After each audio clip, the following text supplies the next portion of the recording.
Hola amigos, muy buenas noches o buenas tardes o buenos días, según la hora de donde nos veáis y nos escuchéis. ¿Qué tal? ¿Cómo estáis? Espero que bien. Bienvenidos una noche más al Universo por Descubrir. Gracias a todos los que estáis en el chat, a todos los que veréis después el vídeo y a los que veréis también el chat luego más tarde. Hoy traemos un tema que ya me lo habéis pedido bastantes veces y teniendo la suerte de tener a nuestro invitado de hoy, teniendo la suerte de tener una persona que trabaja en inteligencia artificial y concretamente nada más y nada menos que en Google y para más cosas, ahí lo dejamos. Creo que es para nosotros un honor tener de nuevo aquí, creo no, es un honor para nosotros tener de nuevo aquí a Mr. Frank Escandel. Señor Frank Escandel, buenas noches, bienvenido a tu casa. ¿Cómo estás? Micro. Sí, eso. Hola, ¿qué tal? Buenas noches, buenas tardes, buenos días a donde esté. El placer, por supuesto, que es mío. Gracias. A ti, Frank, y vamos con un tema muy controvertido, como tú bien sabes, un tema que está dando mucho que hablar, está dando muchísimo que hablar y creo que va a ser uno de los temas más importantes de los que se hablen de aquí a un futuro no muy lejano, a un futuro que nos va a comer prácticamente. Y vamos a hablar por ejemplo, de estos teléfonos que ya tienen inteligencia artificial. Vamos a hablar en cómo nos va a afectar, vamos a hablar de todo este tipo de cosas que te dije que íbamos a ver, y más con tu profesionalidad y sobre todo tus estudios sobre el tema de la inteligencia artificial. Pero vamos a empezar por el principio, si te parece, Fran, y ¿cómo será esa inteligencia artificial? ¿Qué va a ser? ¿Cómo va a ser? Pues sí, muy bien. Bueno, primero que todo voy a hacer un pequeño disclaimer, si me permites, que claro, las opiniones vertidas aquí son responsabilidad de Frank Scandal y de nadie más. Okay. Entonces, dicho esto, empezamos por y en esto hay que ser categórico porque hay mucha desinformación ahí afuera en los medios y en los políticos también. Tenemos ahí una desinformación importante. Lo primero que hay que decir es, y las personas que están viendo esto ahora mismo en vivo y los que están en el chat y las que están viendo esto después, así, no existe la inteligencia artificial generalizada en los sistemas informáticos. No existe. Nada, nothing, zilch. Casi en alemán hay que decirlo, ¿ok? No existe, ¿ok? Es decir, la inteligencia artificial, y yo la voy a poner así, la IA, entre comillas, porque es un término bastante vago, y en la misma industria todavía no se sabe lo que es, o no hay una definición todavía que encaje con todas las piezas. Es más, quitando la palabra artificial, nosotros mismos, en la palabra inteligencia, todavía no hemos podido abarcar todo lo que quiere decir esa palabra. Por lo tanto, a la hora de agregarle artificial, pues entonces se complica bastante más la cosa. Lo que sí podemos, digamos, decir de alguna forma es que la inteligencia artificial es, o se puede comprender como, la simulación y la emulación de procesos inteligentes en máquinas, en sistemas informáticos, en computadoras. Y lo siento, aquí voy a decir computadoras porque, como he dicho anteriormente, la palabra ordenador, como se conoce aquí en España, es radicalmente incorrecto. ¿Ok? En los que tenemos una serie de, eso sí, de características generales. En las que tiene que haber una adquisición de datos, en la que tiene que haber un nivel de autonomía, en la que tiene que haber una, entre comillas, adaptatividad, le vamos a llamar, en la que tiene que haber un despliegue tecnológico, que eso es es bastante problemático, ya veremos por qué, en la que tiene que haber, otra vez, entre comillas, un razonamiento. Ese razonamiento podemos llamarlo también una capacidad del sistema para autocorregirse, para aprender y para autocorregir sus errores. Y voy a poner un ejemplo. Este es bastante reciente, además.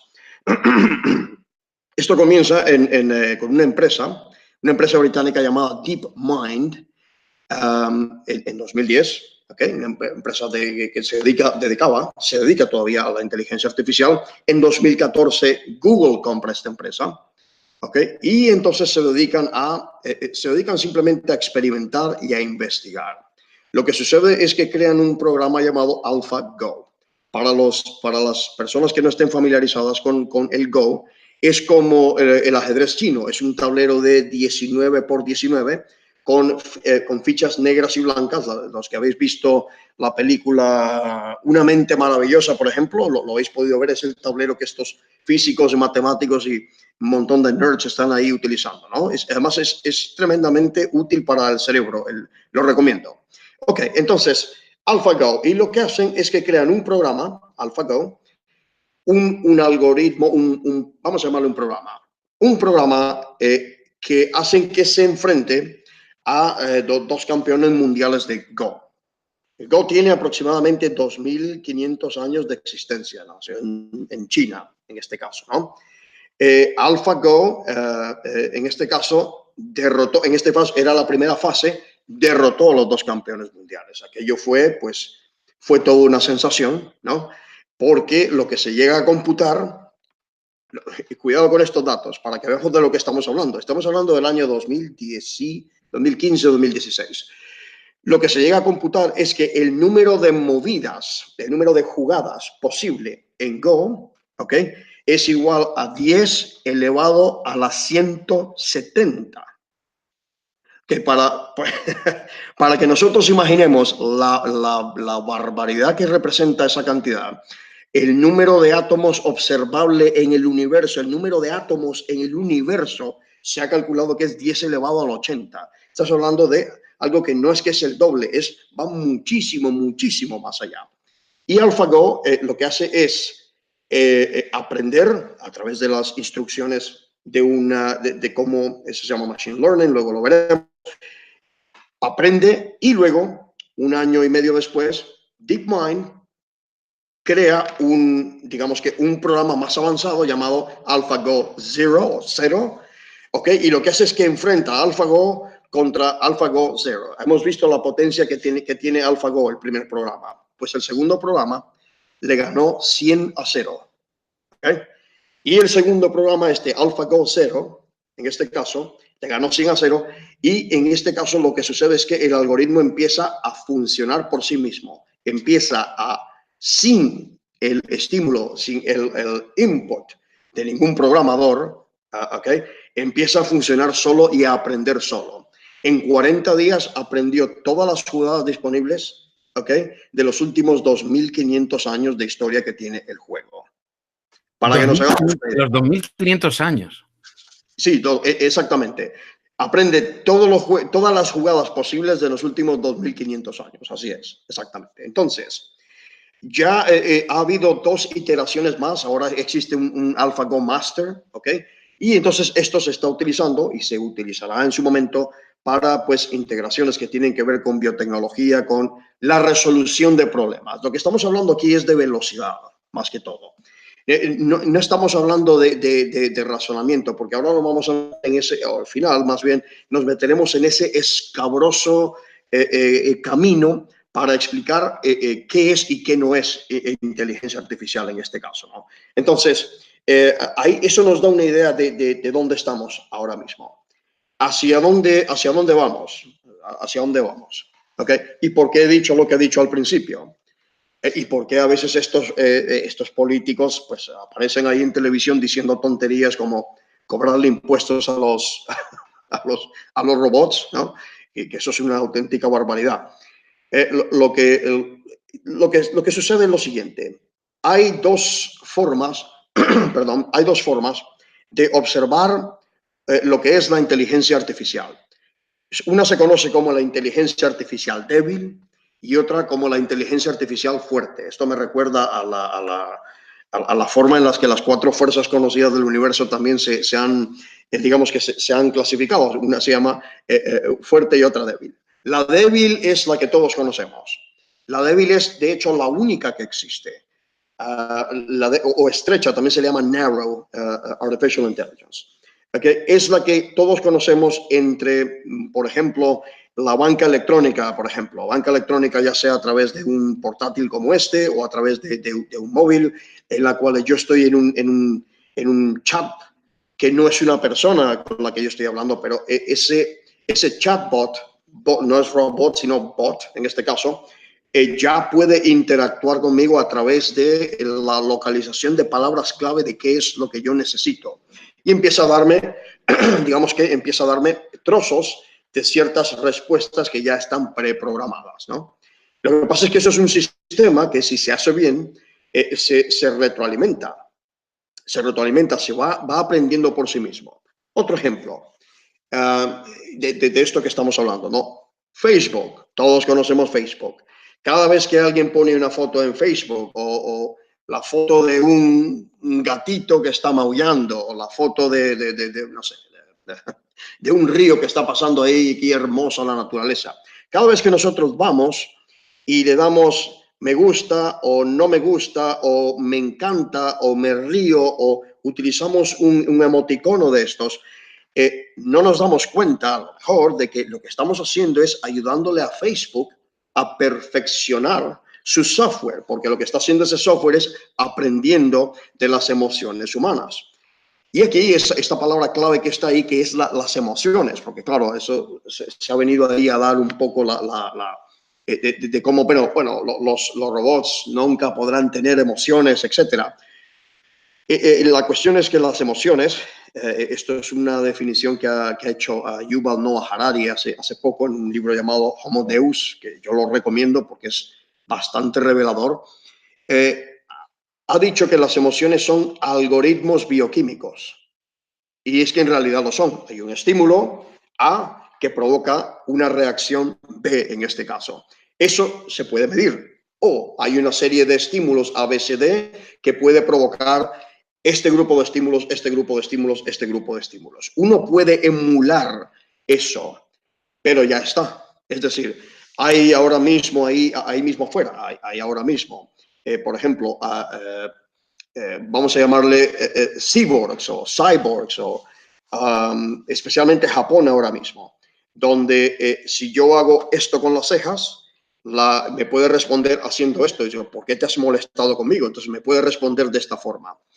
Pero y esta es la razón por la que no va a haber una inteligencia artificial fuerte que se llama, que es generalizada, que es Skynet, una inteligencia artificial tipo, ese es John Connor, tengo que matarlo, ¿ok? Así que tranquilidad, que eso no existe. Pero ese tipo de inteligencia artificial tiene primero que resolver, nosotros tenemos que resolver esta palabra, conciencia, con ese, por favor, sin ese significa otra cosa. Conciencia, nosotros no sabemos qué es la conciencia. Nosotros sabemos, de alguna forma, que tenemos experiencias conscientes. O sea, yo tengo una experiencia consciente desde mi cuerpo. Si yo hago esto, me pincho y lo siento. E interpreto esto como algo que duele o algo que no duele, o algo que me divierte o que no me divierte. Entonces, pero nosotros no sabemos qué es la conciencia todavía. Igual que no sabemos qué es la inteligencia.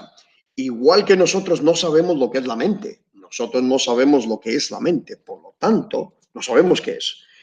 Si es una ilusión que digamos que vamos a decirlo así, como la interacción, lo que nuestras neuronas o nuestro sistema neuronal provoca dentro de la cabeza y nos provoca una ilusión, una matrix de alguna forma, y eso puede ser mente, o si la mente es un fenómeno que emerge, eso se llama emergentismo, si esto emerge de la acción del cerebro, o si la mente es un canal, una especie de canal invisible o intangible que está allá afuera y nosotros conectamos con él de alguna forma. Nosotros no lo sabemos. Estamos entrando del terreno de lo que es físico a lo que es metafísico. Ahí yo no voy el programa no es para eso, el programa es para quedarnos en el aspecto físico de esta cuestión. Por lo tanto, no puede haber eso de voy a matar a John Connor o yo soy el T800, me parece que era el nombre, ¿ok? Entonces, Nos quedamos en la inteligencia artificial débil que se llama, que es la conocida. Por ejemplo, para darles otro ejemplo y a mis estimados correligionarios freaks de la ciencia ficción que pueden estar por ahí, si recuerdan ustedes lo que es la máquina Voight-Kampff en Blade Runner, yo tenía 9 años, en 1982, que es un dispositivo que utilizan en la película para detectar replicantes. Esto es lo interesante. Eso se le llama, hoy en día tiene un nombre científico porque existe. Se le llama el test o el esquema o el desafío de Winograd, o Winograd, así se llama. Existe un test de Turing, ya todos lo conocemos, ¿correcto? El test de Turing es aquel en el que hay un juez humano y hay una máquina y hay una tercera persona, y la tercera persona, si no es capaz de determinar quién es o quién no es el humano, ese ordenador pasa el test de Turing. ¿Y qué pasa con esto? Nadie ahora mismo ahora mismo está interesado en que una máquina o un algoritmo o una especie de trabajo sobre inteligencia artificial pase el test de Turing. Nadie. No es un buen negocio. No se trata de que no se domine el mundo ni haya ningún tipo de conspiración. No, es que no es un buen negocio ahora mismo. No es para eso que se está haciendo. Tiene que tener una utilidad económica. Ok. El test de Winograd va más allá. El test de Winograd lo que hace es detectar el sentido común. Como por ejemplo, para hacerle esta pregunta por ejemplo, le haces una pregunta a esta máquina. Dices, tengo una camisa roja que es muy bonita y si la pongo en la lavadora se destiñe. ¿Qué es lo que se destiñe? Para nosotros eso es una pregunta tonta. Pues la camisa roja. Pero si eso lo sometes o tratas de emularlo en la forma de algoritmos, esto toma una forma que se ha llegado a descubrir que es bastante interesante. Es terriblemente complejo hacer a una máquina pensar de que, oye, esto es estúpido. Pensar en este tipo de cosas, eso es estúpido. Pues la máquina no sabe lo que es estúpido. Entonces la máquina empieza a darte una serie de respuestas en forma de bucle, por decirlo así. Un ejemplo de esto, regreso a Blade Runner. Un ejemplo de esto lo podéis ver exactamente en el diálogo entre Holden y Leon, ahí en la película, donde es el famoso relato del desierto y la tortuga en el desierto. Podéis ir a buscarlo, os vais a divertir un montón porque las preguntas que le hace el replicante al humano en este caso, lo saca de quicio por completo y son preguntas muy lógicas. ¿Ya? En el hecho de que a la hora de cuestionar el algoritmo, la inteligencia artificial esta, te va a hacer una serie de preguntas que tú nunca te has planteado siquiera. Entonces, eso representa para nosotros mismos, digamos que un problema primero que un problema de costes, porque tienes que dedicar, es muy caro, o sea, la gente que programa este tipo de cosas cobra mucho y la gente tiene que cobrar, por supuesto. Entonces, es muy caro hacer este tipo de despliegues tecnológicos y ya programar en sí mismo y ya hacer el despliegue tecnológico. Es decir, llevar esto y acoplarlo con a lo mejor un sistema que ya tiene alguna empresa o institución, eso cuesta muchísimo. Entonces, es un trabajo bastante arduo que disipa, me parece esta explicación, disipa un poco ese temor de que es que nos va a quitar el trabajo. No nos va a quitar el trabajo. No nos va a quitar el trabajo en la forma que nos han dicho. Lo que va a provocar o lo que está provocando ya en los próximos 5 o 6 años, además, lo que va a provocar sí es una transformación del mercado. Y los señoras y señores, por supuesto, y son los estamentos políticos en este caso, si vamos a estar atendiendo a que el Estado tenga que resolver nuestros problemas, son los estamentos políticos los que tienen que ponerse al día y los que tienen que decir cómo van a ser, cómo hay que cambiar los programas de educación y de reeducación para que estas personas no queden no desempleadas. Esto es más peligroso todavía. Esto sí que es peligroso y lo dice Harari en su libro Homo Deus, que me llamó mucho la atención. Él crea un término que es el desempleable. Es la persona que ya no puede trabajar en la nueva economía digital. No tiene ningún sitio. Entonces, ¿qué es lo que se va a hacer con esa persona? Ahí entran los experimentos estos sociales que hay por ahí. En Finlandia me parece que estaban pilotándolo los próximos 2 años. Esto de la renta básica universal, etcétera. Va por ahí, entonces. Interesantísimo, nos quedamos totalmente alucinados con lo que estás contando, Frank, porque claro, era una de las próximas preguntas, como bien sabes, que te iba a hacer de ¿tendremos problemas? ¿Nos quitará el trabajo? ¿Se va a revelar esta inteligencia artificial? Es el miedo que siempre me han preguntado a mí que te traslade estas preguntas. Ese miedo de por qué se va a revelar o también qué beneficios nos va a traer esa inteligencia artificial. Exactamente. Mira, el beneficio, sí, es que, claro, pasa lo siguiente, la inteligencia artificial no es una cosa nueva. Nace allá a ver, hace unos 60 años con Minsky, con Moravec, con Brooks, con toda esta gente que son digamos, son los verdaderos pioneros de esto. Entonces, eso no es una cuestión nueva. Digamos que, y si me permites, hago un pequeño esquema así con las manos, ¿no? Donde en 1950, por ahí vamos a decirlo, tenemos ahí entonces lo que se llama la inteligencia artificial de una forma vaga o difusa. Luego, hacia 1980, así cerrando un poco el círculo, ¿no? Otro círculo concéntrico, tenemos lo que se llama el machine intelligence, la inteligencia de las máquinas, vamos a decirle, donde ya entra, eso sí, entran estos algoritmos, estos programas basados en algoritmos para que las máquinas aprendan a hacer las cosas por sí mismas.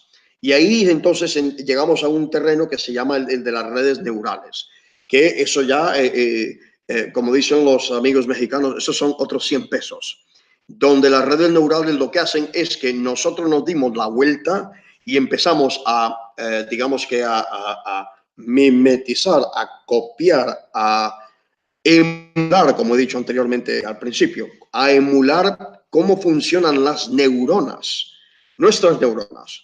Y entonces lo que hicimos fue emular esas neuronas, transformarlo en matemáticas y por lo tanto transformarlo a través del lenguaje, transformarlo en instrucciones. Y eso es lo que ha estado sucediendo. Y luego, sobre 2010 con DeepMind, especialmente con Google DeepMind, sobre 2010 tienes un tercer círculo ahí, de alguna forma, que es el deep learning, que es el aprendizaje profundo. Entonces ya ahí sí que tenemos, digamos, algo que es altamente sofisticado, pero que no llega, y digo, tengo que decirlo oficialmente, y lo que se puede decir aquí es esto, es que no va a llegar, o no llega, tampoco interesa que llegue a ser una especie de inteligencia artificial fuerte, como ya hemos explicado, algo que está generalizado, algo que conecte con Internet. Me parece a mí, y hemos discutido esto anteriormente, recuerdo con lo de los fake news, me parece a mí que es una distracción, que es deliberado además. Estas teorías de la conspiración que hay por ahí, que son una distracción, poniéndonos siempre como que en un futuro y en un futuro y en un futuro va a suceder esto, esto, esto.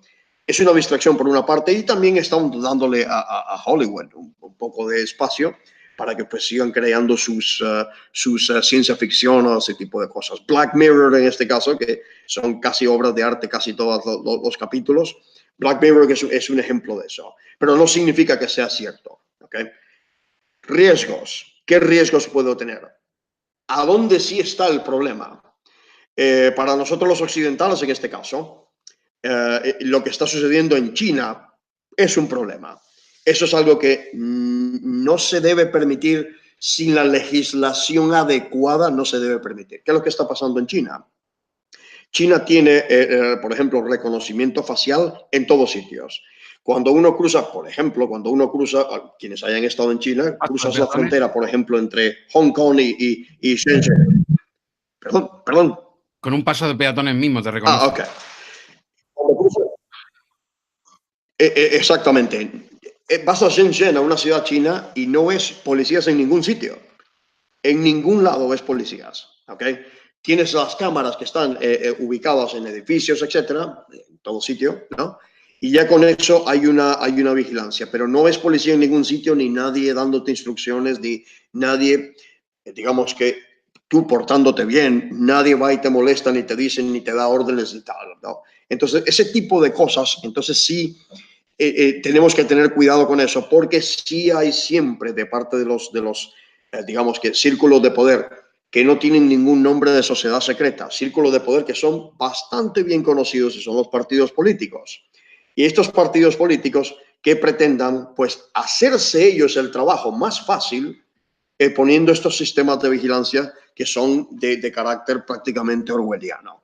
De eso sí que tenemos que tener cuidado, no de los Terminator o de lo que vaya a quitarnos el trabajo, porque una de las ventajas que va a ser, o las ventajas que ya está teniendo en el mundo de la empresa, por ejemplo, es lo que se llama la mejora de procesos. Es decir, una persona sin perder su puesto de trabajo, una persona y sin tener que sudar, es muchísimo más eficiente en lo que hace porque tiene un acompañante digital consigo, ¿no? que le está diciendo instrucción 1, instrucción 2, instrucción 3, instrucción 4. No se olvida nada. Entonces, haces tu trabajo, haces todo. Eso es una movida, eso se llama una movida de Pareto, se llama distribución de Pareto, ¿ok?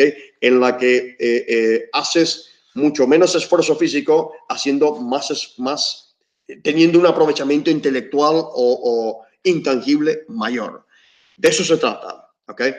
Que va a producir un cambio en el mercado, eso es indudable. Ya lo está haciendo, de hecho, ya lo está haciendo. La responsabilidad nuestra como individuos primero es estar al tanto de ello y es estar, ir y de alguna forma educarnos. Yo ahora mismo, con el trabajo que uno tiene, yo ahora mismo estoy en 2 cursos distintos ahora mismo, muy específicos para una cuestión o parte de un proyecto que es muy específico. Yo tengo que asistir a un curso. Por lo tanto, cualquier persona lo puede hacer y están disponibles incluso tienes todo el curso de Deep Learning, por ejemplo. Eso hay que ser ingeniero en ese caso, pero hay un curso de Deep Learning entero del MIT que está en YouTube totalmente gratis. Así lo haces. ¿Ok? Increíble. Aparte de las preguntas que te tengo que hacer, te seguir haciendo, pero hay 2 preguntas que nos hacen 2 amigos nuestros, nuestro querido Julián y nuestro querido Peka, amigo Peka. Frank, Julián nos pregunta si esa inteligencia artificial ya se está utilizando en las Fuerzas Armadas. Y Peka nos dice que si esa misma inteligencia artificial se está utilizando en la domótica.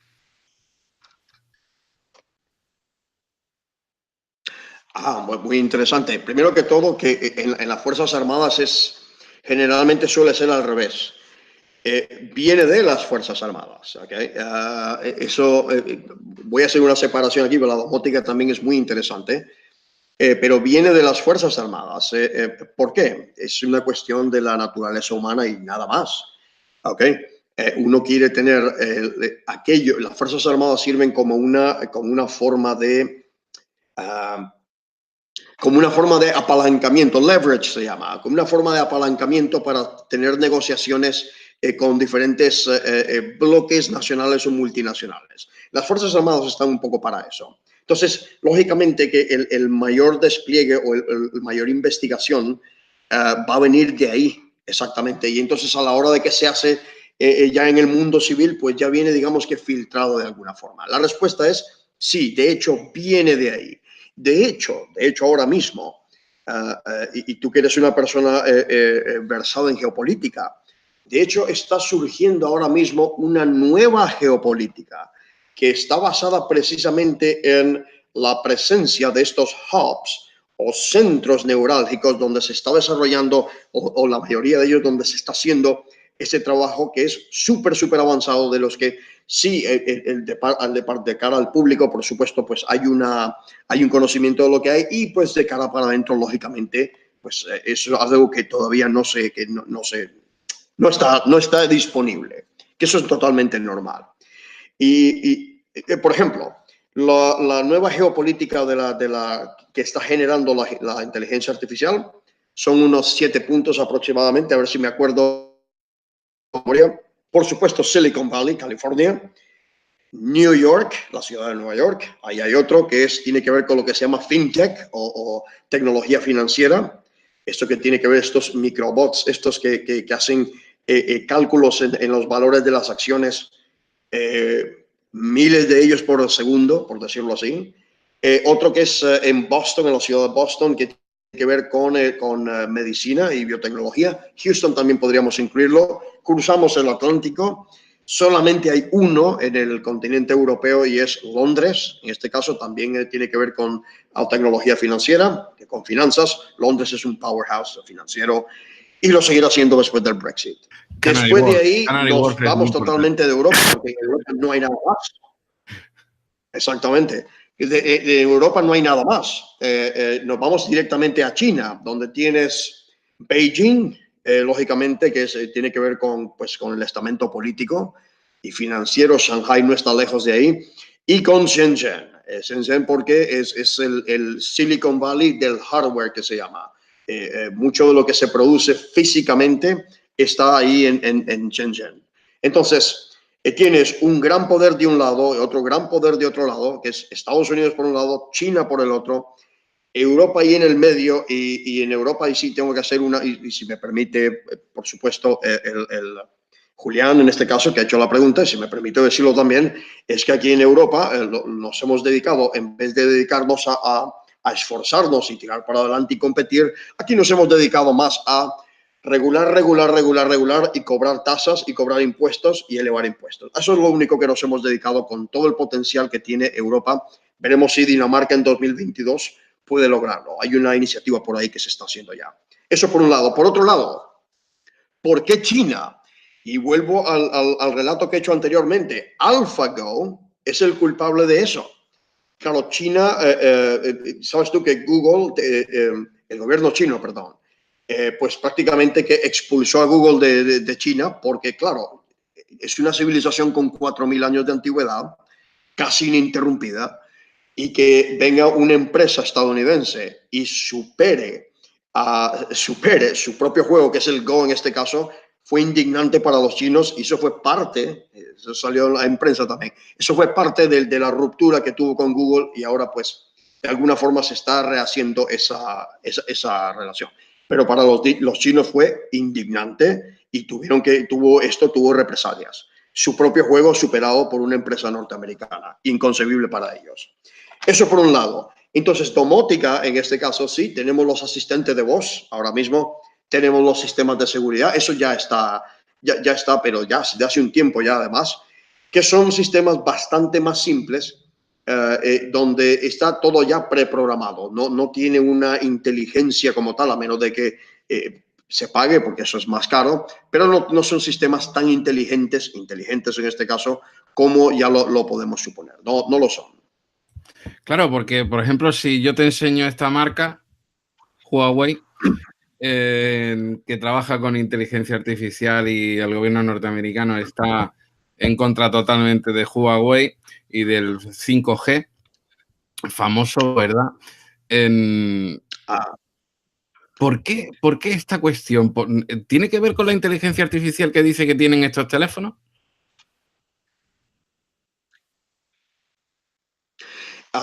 No, el problema que tiene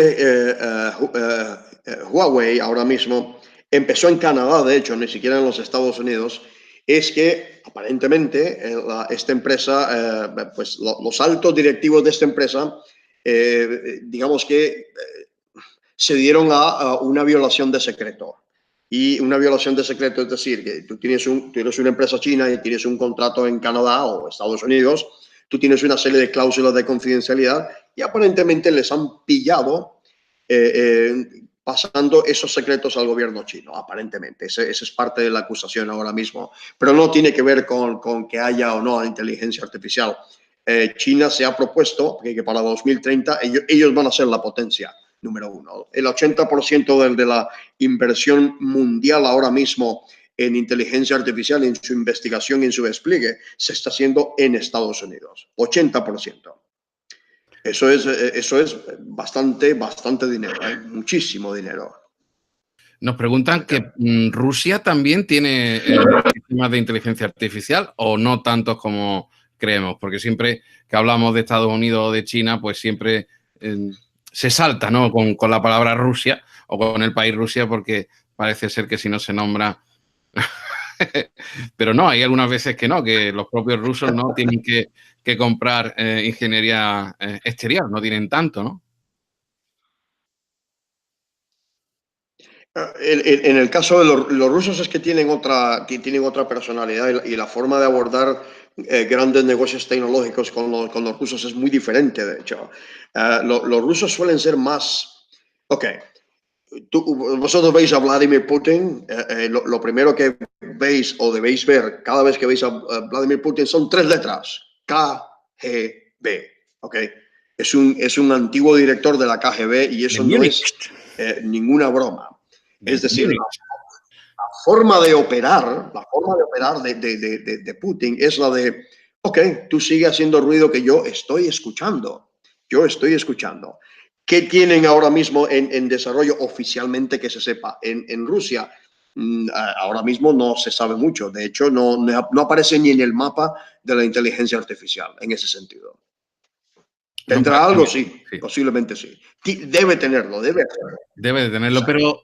Pero según mi poca idea de geopolítica, como tú bien sabes, estoy intentando aprender de los mejores, como el coronel Baños, que por cierto, amigos, ya que lo he nombrado, próximamente tendremos aquí al coronel Baños en el Universo por Descubrir.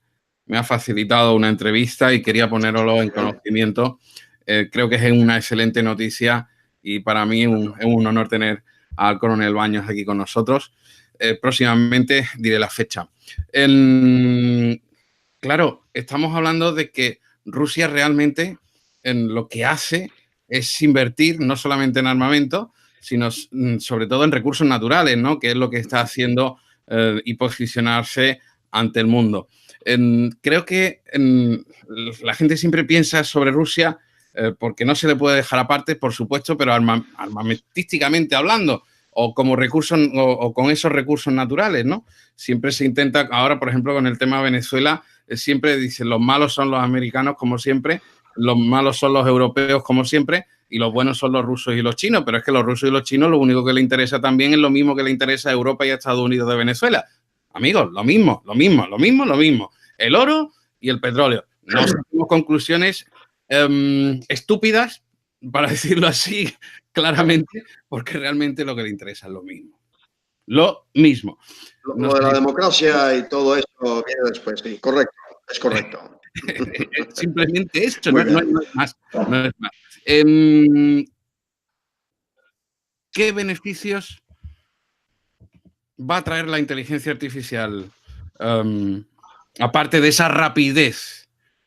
¿Y qué lado negativo, como nos pregunta Eli, va a traer la inteligencia artificial? Y después hacemos la última pregunta, que será ¿cuándo podremos tenerla, aparte de estos teléfonos, en nuestras manos?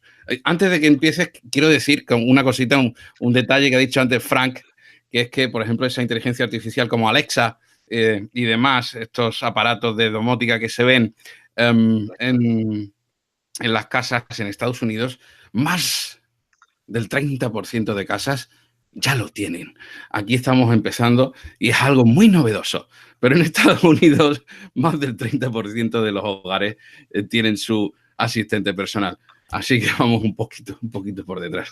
Adelante, Frank. Exacto.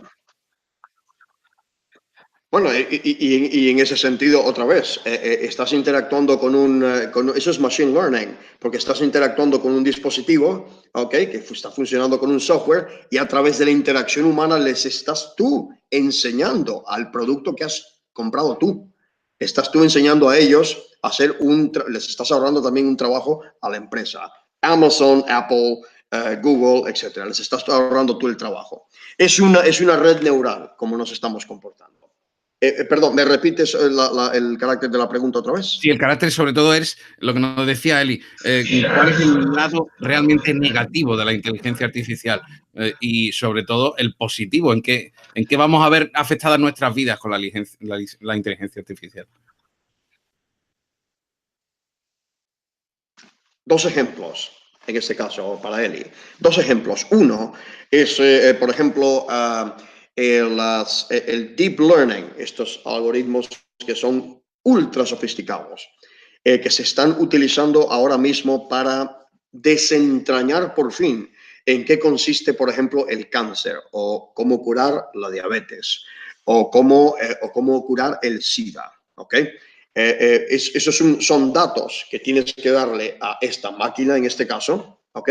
Para que esa máquina los procese y te diga, las soluciones son X, Y, Z, por ejemplo. Eso se está haciendo, se está trabajando en eso. De hecho, Google tiene una división a través de la empresa holding, que es Alphabet, tiene una división dedicada exclusivamente a biotecnología, en este caso. La resolución de enfermedades, en este caso. Ok, esa es una. Positiva, por decirlo así. Negativa en este caso, lo respondo con una pregunta. ¿Quién cuida al cuidador? ¿Okay? ¿Quién está detrás de las instrucciones? Porque al fin y al cabo son instrucciones que se le están dando a una máquina. Y esta pregunta es súper importante. ¿Cómo se están haciendo? ¿Cómo se están efectuando esas instrucciones? ¿Son instrucciones de IA débil, como hemos visto ya? ¿Qué función tienen, qué finalidad tiene el trabajo que está realizando esa persona o esa institución o esa empresa que está allá afuera? ¿Me están espiando? Ya se descubrió anteriormente de que de hecho el gobierno chino estaba espiando a través de un súper minúsculo microchip que venía en los teléfonos y estaba espiándonos por ahí. ¿Okay? Y entonces ya, eso se descubrió, fue el año pasado justamente. ¿Ok? Entonces, ¿quién cuida al cuidador? Eso tenía una frase en latín, pero a mí se me ha olvidado ahora mismo, que además suena muy bonito en latín. ¿Ok? Ese es el peligro. ¿Cómo solucionamos esto? Además de las fuerzas del mercado, que yo creo mucho en las fuerzas del mercado, ¿ok? Es una legislación inteligente, no lo que ha estado ocurriendo estos últimos años. Un ejemplo fue cuando el fundador de Facebook, Mark Zuckerberg, estuvo en el consejo aquí en la Unión Europea y había cada pregunta que es que había que tirarse al suelo de la risa. Y otra, me parece que un senador republicano diciéndole y quejándose de su iPhone al CEO de Google. Fantástico y maravilloso. O sea, eso da una idea de la falta de nivel tecnológico que tienen pues, los estamentos políticos ahora mismo. Entonces, ¿cómo se va a regular eso? ¿Cómo se va a regular, pero de una forma amistosa? No de esta forma punitiva como lo estamos haciendo aquí en la Unión Europea, que todo es castigo y todo es multas. ¿Cómo se va a hacer de una forma responsable? Sí, yo diría, y lo digo por experiencia propia, hay una, aquí donde vivo, y voy a hacerle publicidad, es una universidad pública, pero es una universidad pública bastante singular, es la Universidad Politécnica de Cartagena, que tiene un programa de cátedras. Nosotros estamos participando en una de ellas y tenemos el primer programa de educación en gafas inteligentes en el mundo. Aquí en España lo tenemos aquí y Google va a replicar ese modelo que hemos diseñado, lo va a replicar con el MIT y con Harvard y con Stanford. ¿Ok? Entonces, pues Made in Spain en este caso, ¿no? Y ya ves que no está tan mal la cosa aquí como se dice. Eso nos dice qué desnivel tenemos. Tenemos un nivel técnico altísimo, pero tenemos una gestión política atroz. Con eso he contestado a la pregunta, me parece. Y si tú me permites, el más grande, digamos que aquí me voy a referir un poco de teoría, si me permitís, el gran peligro, digamos, eso sí, el gran peligro y oportunidad. Esto es como los chinos, el Wu Wei, que se llama. ¿No? El carácter en chino, el carácter de crisis, la palabra crisis está compuesta de dos caracteres, perdón. Una es oportunidad y la otra es peligro. La crisis para los chinos es una oportunidad en el peligro y un peligro en la oportunidad. Es decir, Ok, Ray Kurzweil, okay, fundador de Singularity University, mi alma mater digital, he dicho antes. Ray Kurzweil, Peter Diamandis, en este caso, ahí en Silicon Valley, ¿no? Tienen la universidad y hace años el doctor Kurzweil, en este caso, pues da a conocer una ley, en español se llama, lo pueden buscar, por supuesto, en Internet, se llama la ley de los retornos acelerados. ¿Qué sucede? Llegamos a un punto, ya conocemos todo aquello de que cada 18 meses el poder computacional se duplica, etcétera. Lo conocemos ya. Estamos llegando al final. Se está cerrando una era con eso, porque ya no hay el límite físico entre los componentes del hardware. Ya no puede ir más allá, ya no puede ser más pequeño, no pueden estar cerca. Vamos a decirlo así, no pueden estar tan cerca. ¿Ok? Estamos llegando al límite. ¿Qué es lo que dice el profesor Kurzweil, el doctor Kurzweil? Dice que la velocidad a la que esta inteligencia artificial, en este caso, va a ser capaz de procesar información a una velocidad que la mente humana, cuidado con las palabras, la mente humana va a ser incapaz de asimilar esa velocidad. Entonces, ¿qué es lo que sugiere qué es lo que está haciendo el trabajo la Universidad Singularity en este caso? Lo que está haciendo es un programa exponencial, se llama el pensamiento exponencial, cómo pensar en 360 con grupos multisectoriales y cómo enfrentar lo que se nos viene en los próximos años si esto sucede, si esto se lleva a cabo. El año es aproximadamente entre 2029 y 2045. Ocurriría, en condicional, por favor, ocurriría lo que se llama una singularidad tecnológica. Singularidad es un término que se lo hemos, digamos, pedido prestado a la astrofísica en este caso, ¿no? Una singularidad tecnológica en la que la mente humana ya no puede procesar la velocidad tan impresionante que tiene los sistemas computacionales, la inteligencia artificial, por decirlo así. ¿Okay? Y tiene que hacer una cosa, tiene que llegar a la gran dicotomía de la existencia, vamos a llamarle así. O evolucionas o mueres. Amigos, digo amigos y amigas, ¿ok? El camino a la utopía es a través de la distopía. No hay otra fórmula, ¿eh? No hay otra fórmula.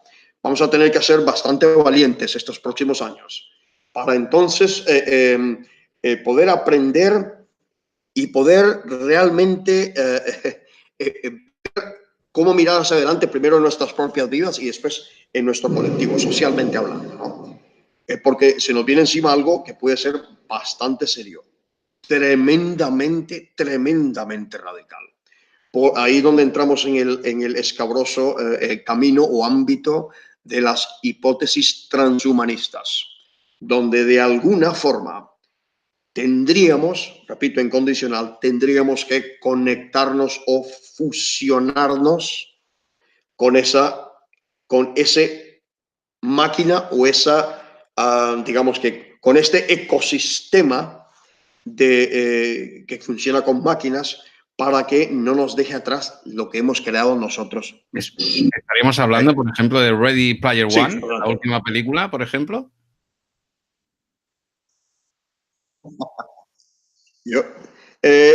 Hay una idea así más o menos, aunque yo con el señor Spielberg no me llevo nada bien, ¿ok? Pero estamos hablando de algo así, es decir, donde el mundo real y el virtual es lo que se llama hoy en día XR, se le llama realidad X, ¿ok? Donde la realidad aumentada, asistida, virtual y mixta, que se llama, esos son los 4 grandes sectores del mercado en ese sentido ahora mismo, se fusionan en una. Entonces, ¿cómo va a ser nuestra percepción de la realidad si a partir de 2029 esto sucede? ¿Qué es lo que hay que hacer? Lo que hay que hacer no es, ¿cómo se llama? A lo que dijo aquel político español, tomar el cielo por asalto. Eso es lo que menos se debe hacer. Lo que se debe hacer es ser responsable y apuntarle el dedo y dejarse de teorías de la conspiración y apuntarle el dedo a los estamentos políticos, que para eso les pagamos, para que hagan frente a esas preguntas y tengan respuestas al respecto. Y en eso hay que traer, decía lo de las universidades anteriormente, porque el ámbito de la universidad hay que traerlo para explicarle un poco a esta gente cómo es que debe expresarse y en qué consiste. ¿Okay? Entonces es también una forma de trabajar como un ecosistema. Las empresas también tenemos una gran responsabilidad social corporativa, además la RSC, que es un estándar de calidad, donde la difusión de contenidos debe ser responsable y debe ser inteligente. Y debe ser también escalonado de alguna forma. Siempre aquí lo más grande que puede haber en este sentido es que haya gente que prefiera no hacerlo y que esa persona pueda tener la libertad de no participar de ese nuevo, si lo hay, de ese nuevo escalón en nuestra evolución, y de que haya gente que prefiera seguir viviendo sin tener que hacerlo. Eso sí que es importante, eso sí que es en mi opinión, es primordial. Pero si esa persona elige quedarse fuera del sistema, estará excluida, no servirá. Y también, ¿no? Quis custodia ipso custodes, ¿no? Que era la frase que tú querías decir en latín. Está. Porque ¿quién va a vigilar a esas personas que estén llevando a cabo esa evolución? Porque esa evolución, ¿cómo nos va a afectar a nosotros? ¿En qué sentido? Es decir, ¿va a ser de un día para otro? Con el sistema educativo que tenemos es imposible. Con el sistema de creencia y con el sistema que llevamos ahora mismo de izquierda a derecha, adelante, detrás, 1, 2, 3, un pasito para adelante y otro para atrás, para arriba y para abajo, no podemos avanzar a eso que se nos presenta en un futuro no muy lejano. Es más, en 2 décadas. Correcto. Harari, por ejemplo, vuelvo a hacer referencia a Harari porque es que el libro es revelador. Harari, en este caso, incluso llega a decir, llega a proponer el nacimiento de una o dos grandes religiones, incluso. Una de ellas es muy extraña. Una de ellas se traduce, ¿no? Se traduciría como el dataísmo. Es decir, donde es una especie de religión titánica donde los seres humanos, la única función que tienen en esta nueva sociedad, ¿no? Sería la de ser poetas, la de ser creadores, la de ser lo que se llama hoy en día generadores de contenido. ¿Okay? Y entonces es una forma bastante curiosa de verlo, donde vences totalmente todo tipo de tribalismos, vamos a llamarle de esa forma, ¿no? Vences todo eso y para no decir lo que puede significar eso para las religiones reveladas en este caso, ¿no? Las religiones del cuerpo abrámico, ¿no? Esto no es una discusión teológica, pero ciertamente que hay consecuencias muy serias, no para la mayoría de los creyentes, pero la mayoría de los creyentes, de los creyentes o que son más que todo culturales o son, por ejemplo, cristianos o católicos, son más de rebote, por decirlo así. Como aquí en España, como sucede mucho, son católicos de comunión, ¿no? Que van a la comunión y van a la y si no vuelven a ir más. Y van a la digamos que a la, ¿cómo se llama? Lo de Semana Santa, estas procesiones de Semana Santa, porque es muy guapo, muy bonito, pero a misa no van. Y en Murcia es cultural, es arquetípico. Huevo de Pascua y caramelo. Sí, sí, sí, es cierto, dan caramelo aquí, me parece, es correcto. Sí, aquí dan caramelo. Esa es la gran pregunta. La gran pregunta es esa, ¿qué es lo que vamos a hacer nosotros? Dejemos de hacer la pregunta de qué es lo que van a hacer ellos, es qué vamos a hacer nosotros, ¿ok? Y cómo lo vamos a asimilar y cómo voy a actuar yo en este caso, qué decisiones voy a tomar. El sistema educativo un desastre porque es un sistema educativo todavía basado en la primera revolución industrial y ya vamos por la cuarta, que tiene que ver con la automatización absoluta de todos los procesos industriales, o la mayoría de ellos, ¿ok? Yo me dedico específicamente a ese campo, ¿ok? Donde ya el cuerpo de alumnos y el profesor aquí explicado, la profesora o el docente explicando cosas, no sirve, no se cuestiona, se memoriza y vete para tu casa. No. Y eso por un lado. Y por otro lado, ya como industria, creo que muchos de nosotros, y aquí la gente de letras, yo no soy de letras, pero la gente de letras a lo mejor le voy a caer bien. Nosotros, lo que se llama el STEM, STEM, ¿no? Este cuerpo de conocimiento en el que se está haciendo mucho énfasis, que significa ciencia, tecnología, electrónica, matemáticas. Yo le pondría la A, STEAM, que es vapor en inglés. Le pondría la A de artes, ¿ok?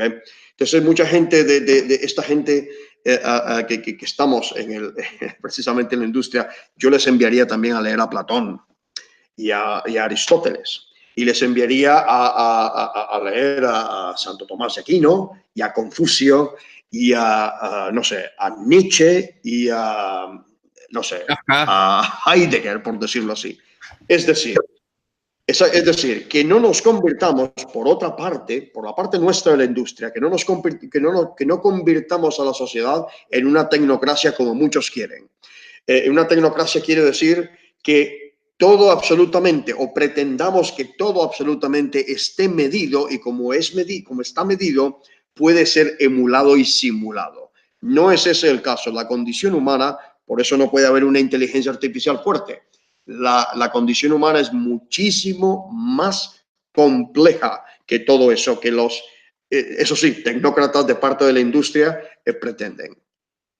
Claro, porque es que volvemos a lo mismo, ¿no?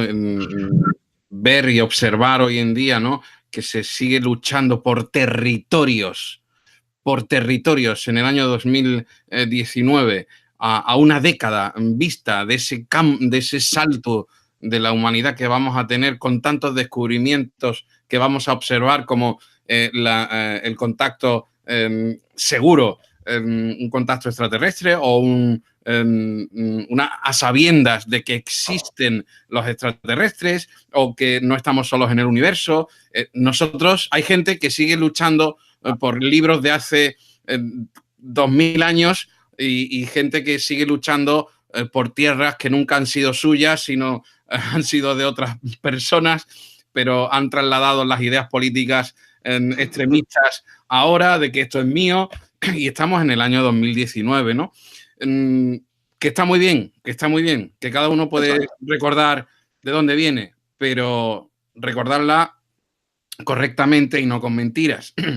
El problema está, como bien dices tú, Frank, en que después de tantos años de lucha en dar este salto evolutivo, no creo que el humano esté preparado, ni mucho menos en 10 años, para todo lo que se nos viene a partir del año que viene, como llevo diciendo, tanto los 3 años que llevo aquí en YouTube, diciéndolo, tanto aquí como en radio, que no estamos preparados para lo que se nos va a presentar en el 2020, del 2020 al 2029.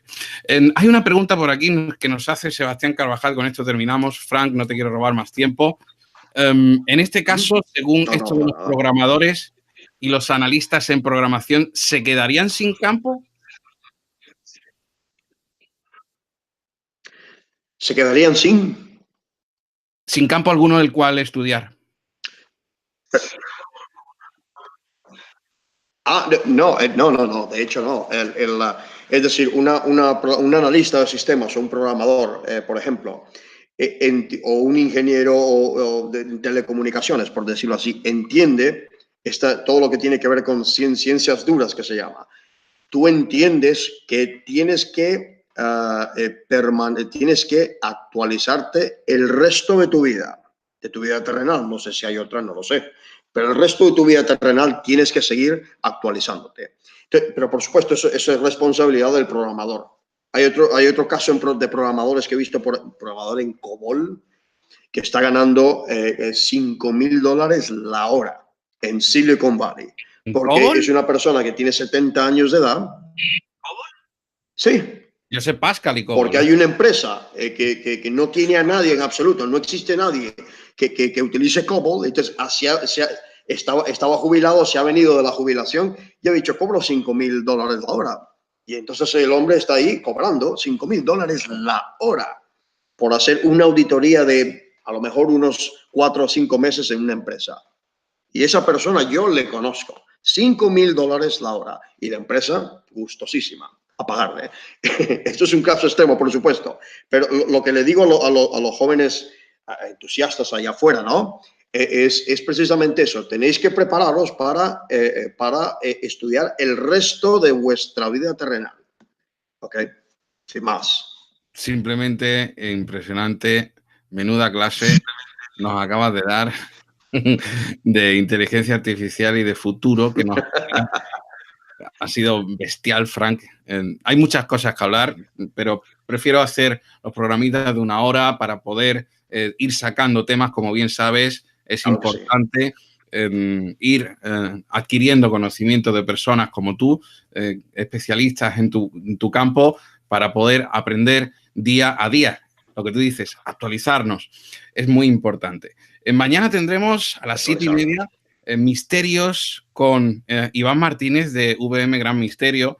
Tendremos por aquí misterios de Turquía. Ha estado haciendo un viaje por Turquía y nos va a hablar de todo lo que ha podido aprender en este viaje. Próximamente, como hemos dicho, tendremos al Coronel Baños y tendremos también a componentes de Cuarto Milenio por aquí. Frank Escandel, impresionante, impresionante. Muchas gracias. Alucinante, porque nos ha encantado, aunque ese final ha estado no fantástico, sino ultra fantástico, porque nos has dejado con esa inquietud que debemos de aprender de ella y, sobre todo, recapacitar sobre esto. El próximo vamos a hablar de sociedades discretas, no secretas, que creo que sé que sabes un poco. Okay. Y es muy interesante también. Ya veremos. Quitar esas... Yo lo que trato, Frank, es de que la gente se quite este estigma creado en YouTube por los conspiranoicos de muchísimas cosas. Es muy importante quitar ese estigma, el cual, por ejemplo, en mi terreno está ocurriendo, el cual, por ejemplo, se habla de sucesos paranormales y todo el mundo pone cara de atención, todo el mundo pone cara de, oh, qué bueno, vamos a estudiarlo. En cambio, yo digo cualquier cosa de ovnis y la gente se ríe, ¿no? Y estamos más cerca de una cosa que la otra, o incluso de ver que es lo mismo. Interesante eso también. Fran Escandel, 1.000 millones de gracias por tu tiempo. Lo es. Por eso. Muchísimas gracias. Gracias por estar con nosotros. Gracias a todos los que estáis ahí en el chat. Que un saludo a todos. Les ha encantado. Agradezco vuestra actitud en el chat tan respetuosa y sobre todo con preguntas para nuestro invitado, que se merece el aplauso que estáis dando. Fran Escandel, más de 60 personas escuchándote. Siempre aumentamos. Gracias por tus conocimientos y por enseñarnos a ver y pensar que la inteligencia artificial y el salto de la humanidad está próximo. Gracias, Frank. Muy próximo. Hasta luego y buenas noches a todos. Buenas noches.